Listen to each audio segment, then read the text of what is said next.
ভাবুন তো, এমন এক পৃথিবী যেখানে আকাশে ভেসে বেড়ানো বিলাসবহুল হোটেল, সমুদ্রে ভাসমান মুক্তোর মতো সুইট, এমন ড্রোন যেগুলো শুধু ছবি তোলে না, বরং বিশাল শক্তিশালী দুই হাতে জিনিসপত্র তুলতে পারে।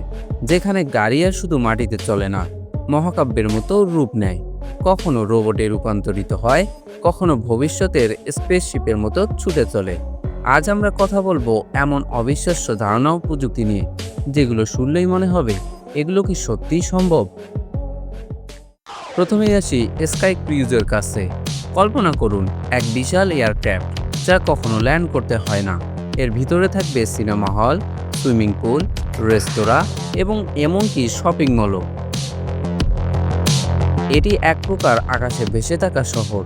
পারমাণবিক শক্তি চালিত এই ফ্লাইং হোটেল একবার আকাশে উঠলে মাসের পর মাস আকাশেই ভেসে থাকতে পারবে। আর যাত্রীরা ছোট ছোট এয়ারক্রাফটে করে এতে উঠবে বা নামবে, যেন পৃথিবীর মেঘের ওপর বিলাসিতার রাজ্য। এরপর আসি ফ্লোটিং পিয়াল সুইটের কাছে।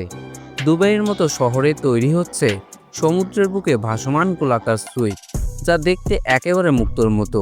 এর অর্ধেক থাকবে পানির নিচে, যেখানে থাকবে কাচের দেওয়ালের রুম, আর অতিথিরা সামুদ্রিক জীবজন্তুর সাথে রাত কাটাতে পারবে। অন্য অর্ধেক থাকবে উপরে, যেখানে বিলাসবহুল লাউঞ্জ, সানবাথ, ডেক আর ব্যক্তিগত নৌকা থাকবে। এটি শুধু থাকার জায়গা নয়, বরং একরকম পানির উপরে ভাসমান ভবিষ্যতের স্বপ্ন। তারপর আছে টু আর্ম ড্রোন। এটি হলো এক ধরনের উন্নত ড্রোন যার সাথে দুটি রোবোটিক আর্ম থাকে। এটি শুধু আকাশে উঠতে পারে না, জিনিসপত্র ধরা, তোলা এবং মেরামতের কাজও করতে পারে। এই ড্রোন মূলত এমন স্থানে ব্যবহৃত হয় যেখানে মানুষের পক্ষে পৌঁছানো কঠিন, যেমন উঁচু বৈদ্যুতিক লাইন বা বিপজ্জনক এলাকা। এর আর্মে থাকে সেন্সর এবং গ্রিপার, যা সঠিকভাবে চাপ ও বল নিয়ন্ত্রণ করে। উন্নত ক্যামেরা ও এআই সিস্টেমের সাহায্যে এটি স্বয়ংক্রিয়ভাবে কাজ সম্পন্ন করতে পারে। শিল্পক্ষেত্রে রেস্কিউ মিশন, এমনকি সাময়িক কাজে এর ব্যবহার বাড়ছে। ভবিষ্যতে এটি মহাকাশ ও পানির নিচে মিশনেও ব্যবহার হতে পারে। প্রযুক্তির এই উদ্ভাবন মানবজাতিকে আরও নিরাপদ ও সহজ করে তুলছে। এরপর সবাইকে চমকে দিয়ে আসে লেজারিনি। এটি হচ্ছে ইতালির এক ভবিষ্যৎমুখী ইয়েট ডিজাইন কোম্পানি, যারা এমন সব জাহাজ বানাচ্ছে যা দেখতে যেন সায়েন্স ফিকশন মুভি থেকে বেরিয়ে এসেছে। তাদের প্যাঙ্গোস নামের কনসেপ্ট ইয়েট এত বড় যে এর ভিতরে শহর গড়ে তোলা যাবে। সমুদ্রের উপর ভাসমান এই বিশাল শহর দেখতে হবে কচ্ছপের মতো, আর এতে থাকবে শপিং মল, পার্ক, হোটেল, এমনকি বিমানবন্দরও। এরপর আছে ট্রান্সফর্মার।